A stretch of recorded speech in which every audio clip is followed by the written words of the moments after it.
Tonight from Fernwood Tonight, 30 minutes of remarkable entertainment, coming to you live with your host for tonight, Mr. Garth Gimble. Tonight, Barth's guest will be William W.D. Bud Prize, with a proposal to make Fernwood an X-rated community. Mr. Phillip Maltby, who claims that his pants are innocent, and Happy Kind and the Mirth Makers. And me, I'm Jerry Hubbard. And now here's your host and mine, Mr. Garth Gimble. Thank you. Thank you very much. Thank you so much, and welcome, ladies and gentlemen, to Fernwood Tonight. My name is Garth Gimble. Thank you, okay. I come to you tonight, I think, a sadder but a little bit wiser Garth Gimble.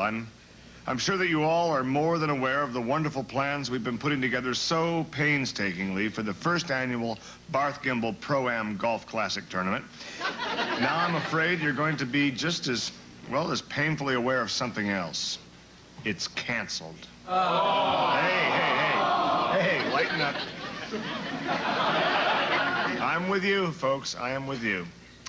I'd have liked nothing better than to have been the Bing Crosby of Ohio, but not unlike Mr. Crosby, Bingle himself, I too have lost hope. That's not your fault, though.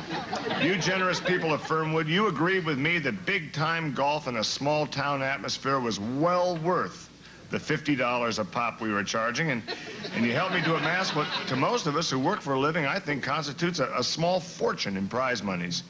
But apparently, our nation's touring pros think an $800 purse is something to sneeze at, or in. Well, no wonder they're touring. Who would want people with that mentality staying in their town for more than a weekend? Golf is supposed to be a gentleman's sport, but if that's the case, then why would Chichi Rodriguez be so rude as to suggest that we take our prize money and place it in our 19th hole? I didn't think that was too nice.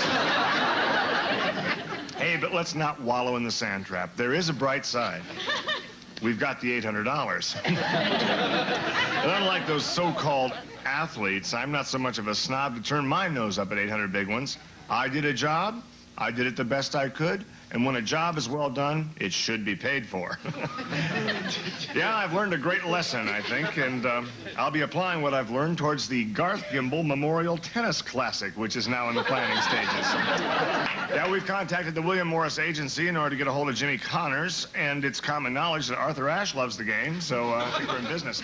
Advance sale tickets are available at $75 a pop, and we're looking forward to your support, okay? And that's in honor of your late brother Garth, so he would have wanted it this way. Oh, I'm sure he would have. And he would have made it 85. That's right. He would have understood that little inflationary hike in prices. And incidentally, everyone here at the station is behind you in this whole mess that you got into with the golf tournament.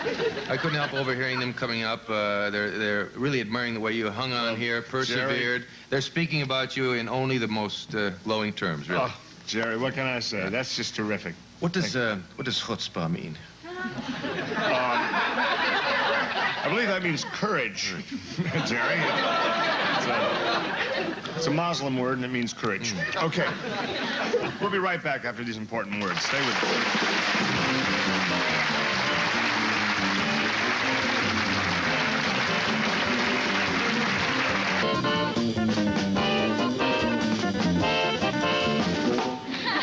Thank you, Happy. Happy Kind and the Mirth Makers. Let's hear it, please.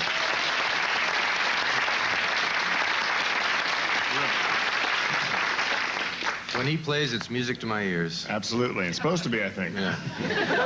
Our next guest has been with us before. He is the ambassador at large here for Fernwood, and allegedly in connection with the Chamber of Commerce here. Every time he comes on the show, it's kind of exciting. We talk about different things like the energy crisis and bringing industry to Fernwood. Got a lot of comments on those things. Wonderful. Let's please welcome all of us, as if we cared, Mr. William W.D. Bud Prize.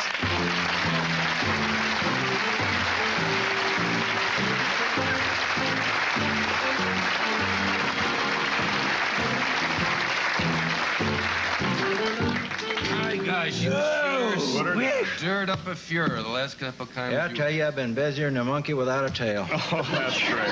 Just going all over the state, you know, tooting Fernwood's horn, proclaiming of its beauties and appeal and all like that. Well, you've been making a bit of noise right here on the show. As I was telling the people earlier, we've discussed energy crisis, and you had some wonderful ideas for conserving energy. We also talked about bringing industry right here to Fernwood, and you wouldn't believe the stack of mail we got, and we thought maybe to just inflate your ego a little bit, you might like to hear some of the responses. Well, I'd love to hear it. Okay, this won't take a second. You can share in this with us, I think. The first person writes, I was very interested in your speaker who advocated bringing new industry to Fernwood. One question comes to my mind, however. After seeing him speak, what is that device he wears on his chin? That's kind of interesting. Here you have we got a lot of these. We just picked out a few. Your recent energy advocate, Mr. William W.D. Budd Prize, you got your name and everything, brought out some interesting ideas. But what's that thing he wears around his face? It looks like a wiffle ball held on by a garter. Here's one, Mr. Budd Prize. They apparently know you pretty well. Mentions new locations for industry here in Fernwood. How about building a factory under that chin of his? Well, some people don't enter. I'm used to it. I'm used to it. It just rolls right off my back like a duck. Here's one. Who was that imbecile on your show with the athletic supporter around his head? You gotta separate the shaft from the grain here, wheat from the grain or whatever. So at any rate, now, see, that's it. That's what makes me mad. Now, every time, I've been on the show twice, haven't I? Yeah. And both times I was on this show, I told the people what this was on my chin. You see, that's what makes me mad is people that doesn't tune in a show like this at the very beginning like that. I say, watch TV, get off the pot. Oh. Let's just cut through all the flack here. Let's get right down to it and just kind of bring this thing out in the open. I'm kind of curious myself. What is that thing on your chin? Well, you's right here. I told you, and you's right here. Well, this is a device for, I don't know, you've probably noticed, did I have a slight underbite? Well, I can see better, of course, from here. I had this slight underbite. I've had it since I was a child and had the usual problems as a child because I also had just a continual case of ringworm. So I spent my time, you know, most of the time, you know, with my chin jutting out like this and all the kids making fun of it and wearing my mother's stocking on my head. Just wrap around, sir. Wait a minute. I am walking along the street one day and I seen this, I'm by the new development. And I see this man, you know, and he's up on the roof and he's doing tuck pointing. Okay, well, first of all, what is tuck pointing? I don't think we all know here. Well, tuck pointing. It's like tuck pointing. It's when you it's tuck pointing. Okay, I guess we all know now. So. That's not the point of the story. Here's the exciting part. So I'm sitting there, I'm watching this guy. So he looks down at me and sees down there and says, "Hey, Lantern Jaw." Whoa. Okay, it is serious. Boy, you can just imagine how hot I got, because I get hot. So I says a couple of things to him, and he starts to climb down. Says, "Come on down here." He starts to climb down. See, that's when I seen he had a twinkle in his eye. Oh. And he says, "I've seen cases of your kind and description, and believe me, there's nothing that is that permanent about your condition." So he started telling me about this man's name. It's Cletus Emmett Wheelwell. Cletus Emmett Wheelwell. Now, this is a fascinating character, the most fascinating man I've ever met in my entire life. Born in Elizabeth, New Jersey, of poor parentage, next to the Singer Sewing Machine Company. And this boy had nothing to play with but the discarded spools from Singer Sewing Machine. He called you Lantern Jaw. How high up was he? I mean, you must have had quite a case at that time if he was up on top of a building. Well, I was steaming. It took him a while to get down there, and I was steaming. He was way up there. Well, he was up there. Well, we shared a sandwich. It was his lunchtime. We shared a sandwich. I went out, got a couple of knee highs, and we started talking in. You know, your jaw came around that corner before you did, huh? He started.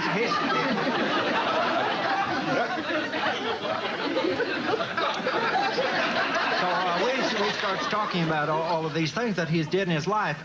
He unfortunately lost a leg very early in his lifetime. Oh, boy. And this boy glued together spools and made him a wooden stumpy leg all out of discarded spools. Painted each one of them a different color, red, white, and blue, red, white, and blue. And then red, white. Let's go down to the ground. So the older he got, the more patriotic he got, really. Just kept... That's absolutely true. Well, he left Elizabeth, New Jersey, took to the road, very young age. He was all over. First man to find gold in Honolulu. Went to Washington, D.C., done all kind of top-secret spy work on flying saucers, which is real hush-hush, but there you are. Sure. And you're probably very self-conscious wearing this device, but really you don't know. Oh, no, before I was. Yeah. I felt like a fool before.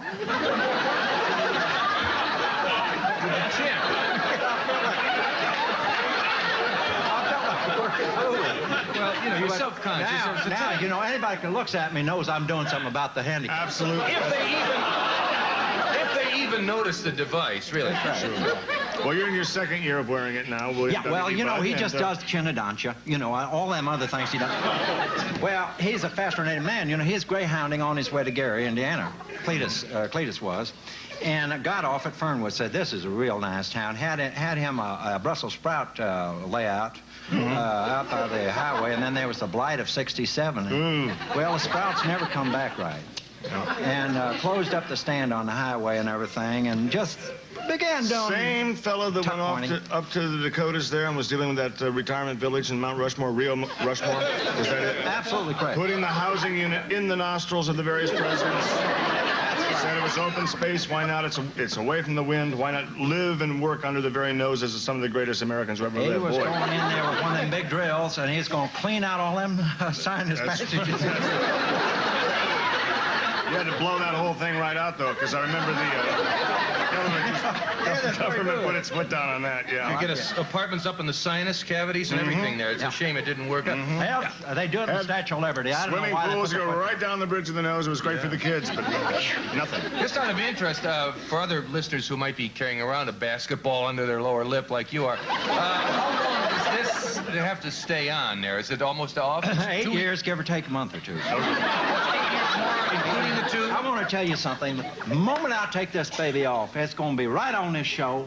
Wow. Now, I don't care about Merv. I don't care about Johnny. I don't care about... Well, I do care about Dinah. I do care about Dinah. She's a big bone woman. I love a big bone woman. Oh, she's...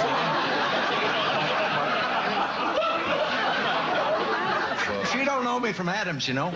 So, you know. Okay, let's hope we're still here in 8 years. Probably say, who's he? Hey, Yeah. what the HE double hockey sticks, huh? Yeah.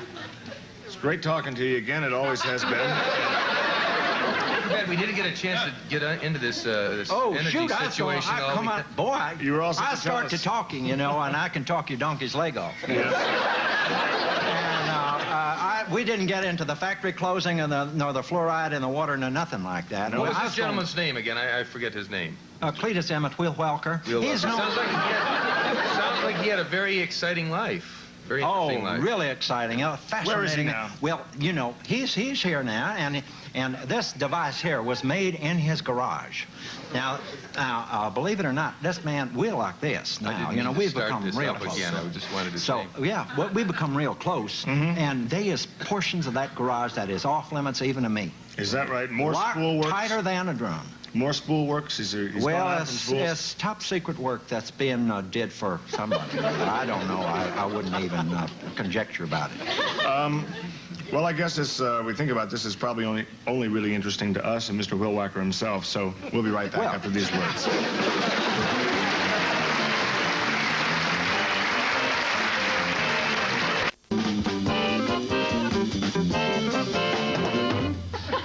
Thanks, Happy. You know, recently here on the show, a medical researcher brought along some very dramatic evidence that proved convincingly that those extremely comfortable and somewhat good-looking leisure suits cause cancer.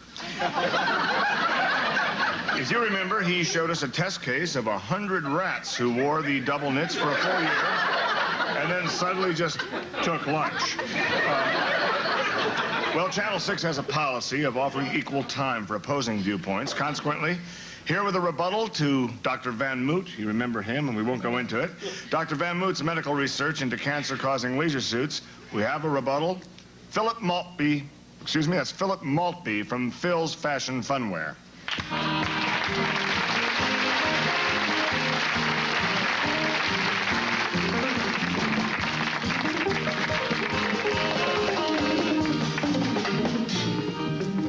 Almost got your name wrong there. And Oh, no, Phillip Maltby is it. Maltby's. Okay. Maltby's the name, leisure suit's the game. Yeah, exactly right. That's great. Exactly right. You said it looked kind of natty in your little leisure suit there, but according to Dr. Van Moot's research, you're courting disaster. I give you about an hour and a half. Well, I'm not afraid, Barth. I'm not afraid a bit. Indeed, I wore the leisure suit today for that very purpose, to show that I am not scared of this illegitimate threat that he's thrown out here. Believe me, every leisure suit that I sell wouldn't hurt a fly. Well, I think there's 100 rats that would like to disagree with you on that. Well, that's exactly right, but all I have to say to that is, so what? I mean, a bunch of rats keel over, what does that mean? Maybe you shouldn't buy a leisure suit for your rat. Besides that, these are laboratory rats. These are animals that have been trained for generations to simulate human symptoms. Perhaps some of them were just trying to please the researcher, maybe. Besides, maybe they were smoking, watching television, drinking Diet Cola, cooking their food in little microwave ovens. Yeah. I mean, they'd keel over from any of that, whether or not they were wearing leisure suits. Yeah, that's possibly true. Yes. Well, the thing is, Barth, that you can prove anything if you assemble some facts. I mean, for example, you could make a pretty good case for the idea that fezzes cause brain damage, you know, from masturbation behavior, you know. You make a bunch of little fezzes and put it on 100 rats, and I guarantee you, within a week, those rats aren't going to remember their own name, let alone be able to read it right. They're going to be dropping water bombs on the hamsters, you know, going after the canaries with cattle prods. Sure. Prove anything. Checking into hotels in Philadelphia. Exactly, getting their own. Then you don't know what caused the death. It's true. Pretty strong statements, though, and can't help but say that after hearing Dr. Van Moot's evidence, I'm still not going to take my own life in my hands and buy a complete wardrobe of these things down at your wonderful store. Barth, come along. I'm living proof, aren't I? This is a leisure suit, leisure shirt. I'm wearing leisure underwear. These are leisure shoes. At night I go to bed in leisure pajamas, and I'm as healthy as a horse. Never had any heart trouble? No, I haven't, Jerry. No liver infections or... No, very good there. No asthma? No asthma. No tendinitis? Jerry? No. Excuse me, former athlete. Yes. So the fact of the matter is that Dr. Van Moot came in with actual medical research. And so far, all you've really given us is an advanced look at this year's fashion report. Yes, well, I've got some facts. I have some facts, and I think you'll agree that these doctors are looking out for some way to aggrandize their own income, some kind of way to get publicity for themselves. I think that's motivating them. The facts I'm talking about are the facts that we all know, that the cells of our body are in a rhythmic, harmonious relationship with one another in a healthy person. Sickness is just another name for the condition in which some of the cells get out of rhythm with the other cells. They're listening to a different drummer, as it were. So you're saying sort of almost the rhythm method is a way to health. That's kind of interesting. Yes, well, you see, the weave in the leisure suits is in interlocking circles, and when sunlight strikes through that, or indeed sound waves come through it, it exercises a soothing and a calming and a harmonizing influence on those renegade cells and brings them back into harmony with the body as a whole and creates a state of soothing health. Almost puts the cells become so relaxed they almost have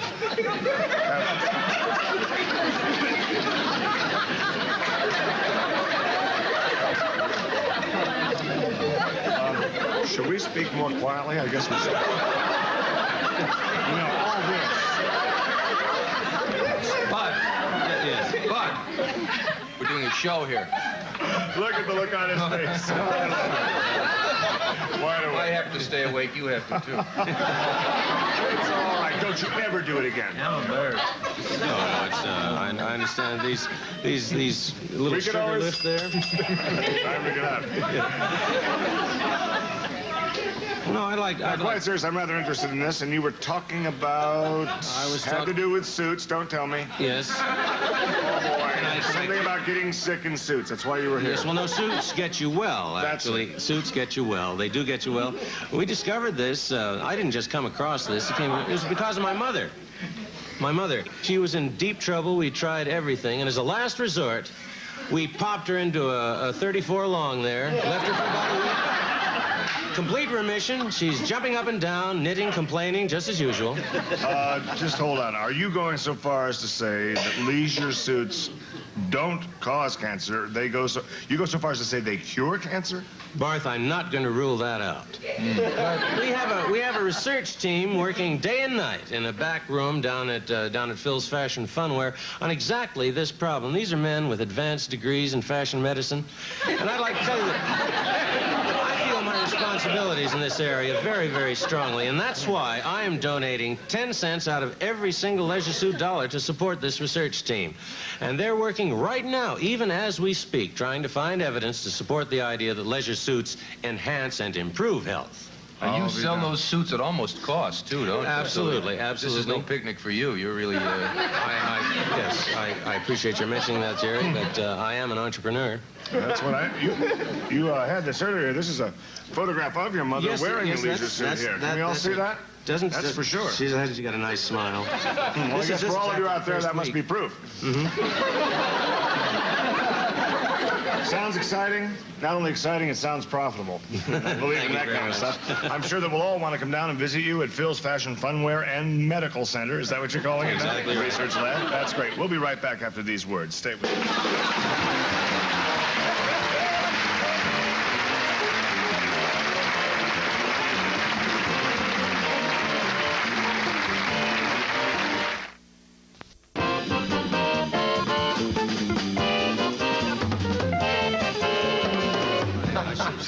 Of course. Well, we're back, and it's amazing how time flies when you're working for scale. So, we just have a few minutes here to thank my regulars, him, and also my special guest, Phillip Maltby, from Maltby's Fashion Funwear. Is that it? It's Phil's Fashion Funwear, Barth. Okay. Best of luck with it, and also William W.D. Bud Price, who had a very big day today, and apparently we'll have a big one tomorrow. That's about it. Good night. Kenneth Mars as Mr. William W.D. Bud Price, and Morgan Upton as Phillip Maltby.